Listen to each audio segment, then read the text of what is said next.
بسم اللہ الرحمن الرحیم۔ سامعین، رمضان سیریز کے فقہ اسلامی سے جو ایکسرپٹ آپ کے سامنے پیش کیا جا رہا ہے، اس میں آج کا عنوان ہے زکوٰۃ کا بیان۔ ایمان کی شہادت اور نماز کے بعد اسلام کا تیسرا رکن زکوٰۃ ہے۔ نبی صلی اللہ علیہ وسلم جب حضرت معاذ رضی اللہ عنہ کو یمن کی طرف رخصت فرما رہے تھے تو آپ نے ان کو وصیت فرمائی تھی، یمن پہنچنے کے بعد ان لوگوں کو پہلے شہادت ایمان کی دعوت دینا۔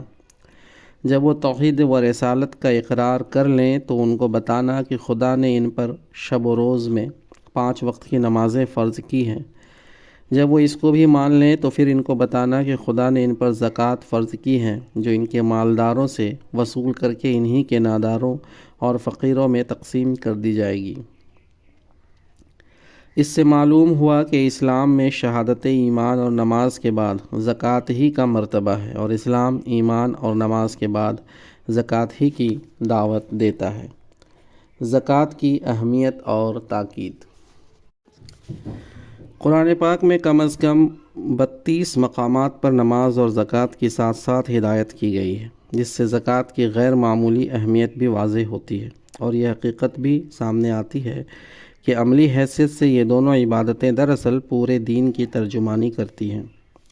دین بندوں پر 2 ہی قسم کے حقوق عائد کرتا ہے، ایک خدا کے حقوق اور ایک بندوں کے حقوق۔ نماز بندے کو خدا کے حقوق ادا کرنے کے لیے تیار کرتی ہے، اور زکوٰۃ بندوں کے حقوق کا گہرا احساس پیدا کرتی ہے، اور ان دونوں حقوق کو ٹھیک ٹھیک ادا کرنے ہی کا نام اسلام ہے۔ چنانچہ قرآن نے جگہ جگہ ایمان کے بعد ان 2 اعمال کا ذکر کر کے پورا دین مراد لیا ہے۔ چنانچہ مشرکوں کے بارے میں مسلمانوں سے کہا گیا ہے کہ اگر وہ توبہ کر کے نماز قائم کریں اور زکوٰۃ دیں تو وہ دائرۂ اسلام میں داخل ہو گئے اور وہ تمہارے دینی بھائی ہو گئے۔ بس اگر یہ توبہ کر کے نماز قائم کریں اور زکوٰۃ دیں تو یہ تمہارے دینی بھائی ہیں۔ سورہ توبہ آیت نمبر 11۔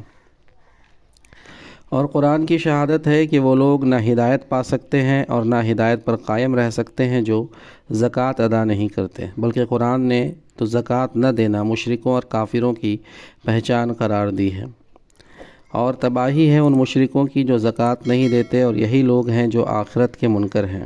سورہ حامیم سجدہ آیت 6-7۔ یہی وجہ ہے کہ صدیق اکبر رضی اللہ عنہ کے دور میں جب ایک گروہ نے زکوٰۃ دینے سے انکار کیا تو آپ صلی اللہ علیہ وسلم نے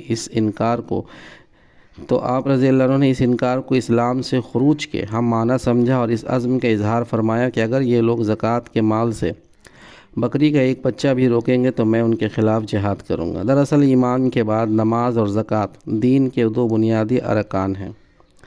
ان میں تفریق کا مطلب خدا کے دین سے انحراف ہے۔ چنانچہ خلیفہ راشد نے فرمایا، خدا کی قسم نماز اور زکوٰۃ کے درمیان جو لوگ تفریق کریں گے میں ان کے خلاف یقیناً جہاد کروں گا۔ قرآن کے مطالعہ سے معلوم ہوتا ہے کہ زکوٰۃ سارے انبیاء کی امتوں پر اسی طرح فرض رہی ہے جس طرح نماز فرض رہی ہے۔ سورہ انبیاء میں حضرت موسیٰ، حضرت ہارون، حضرت ابراہیم، حضرت لوط، حضرت اسحاق، حضرت یعقوب علیہ السلام کا ذکر کرنے کے بعد کہا گیا ہے کہ اور ہم نے ان سب کو پیشوا بنایا جو ہماری ہدایت سے رونمائی کرتے تھے، اور ہم نے انہیں وحی کے ذریعے نیک کام کرنے، نماز کا اہتمام کرنے اور زکوٰۃ دینے کی ہدایت کی، اور یہ سب ہمارے عبادت گزار بندے تھے۔ یہی صراحت حضرت اسماعیل اور حضرت عیسیٰ علیہ السلام کے بارے میں بھی ہے۔ بنی اسرائیل سے جو میثاق لیا گیا تھا، قرآن میں جگہ جگہ اس کا ذکر ہے، اور قرآن کا بیان ہے کہ اس کی ایک اہم دفعہ یہ بھی تھی کہ زکوٰۃ ادا کرتے رہنا۔ زکوٰۃ نہ دینے کا دردناک انجام۔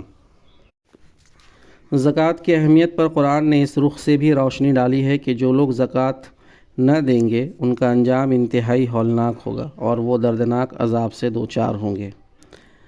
سورہ توبہ آیت نمبر 34 تا 35 میں ہے کہ اور جو لوگ سونا چاندی جمع کر کے رکھتے ہیں اور انہیں خدا کی راہ میں خرچ نہیں کرتے، انہیں دردناک عذاب کی خوشخبری سنا دو۔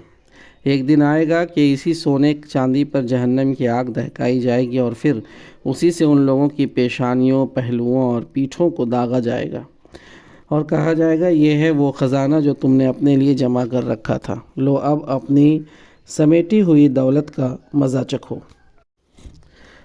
اور نبی صلی اللہ علیہ وسلم نے زکوٰۃ نہ دینے والوں کے لرزہ خیز انجام اور عبرتناک عذاب کی تصویر اس طرح کھینچی ہے۔ جس شخص کو اللہ نے مال و دولت سے نوازا، پھر اس شخص نے اس مال کو زکوٰۃ نہیں دی، تو یہ مال و دولت قیامت کے دن ایک انتہائی زہریلے ناگ کی شکل اختیار کر لے گا۔ زہریلے پن کی وجہ سے اس کا سر گنجا ہوگا اور اس پر 2 سیاہ نقطے ہوں گے۔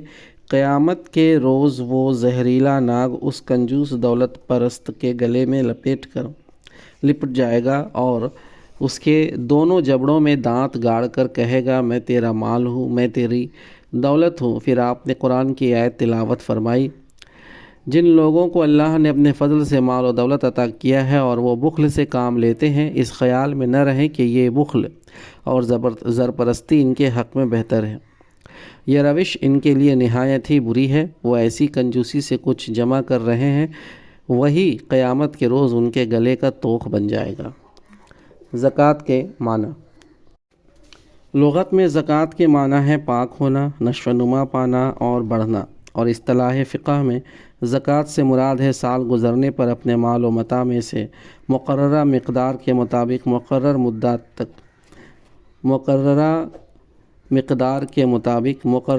مدات میں دینا۔ بلا شبہ زکوٰۃ سے ناداروں کی کفالت، فقیروں کی مدد اور خدا کے دین کی نصرت ہوتی ہے۔ لیکن زکوٰۃ کی تمام تر حیثیت یہی نہیں ہے، بلکہ وہ ایک اہم عبادت اور دینی فریضہ ہے جو خدا کی محبت کا ثبوت بھی ہے اور اس کے بڑھانے کا ذریعہ بھی۔ قلب و روح کو بخل اور شح نفس کے رقیق جذبات سے پاک کر کے قرب الہی کے اعلیٰ مدارج پر سرفراز کرنا، مغفرت کا مستحق بنانا اور حکمت سے نوازنا زکوٰۃ کے اہم مقاصد ہیں۔ زکوٰۃ ہر مالدار مسلمان پر سال میں ایک بار قطعی فرض ہے۔ زکوٰۃ کا منکر کافر ہے اور جو زکوٰۃ نہ ادا کرے وہ فاسق اور سخت گنہگار ہے۔ وآخر دعوانا ان الحمد للہ رب العالمین۔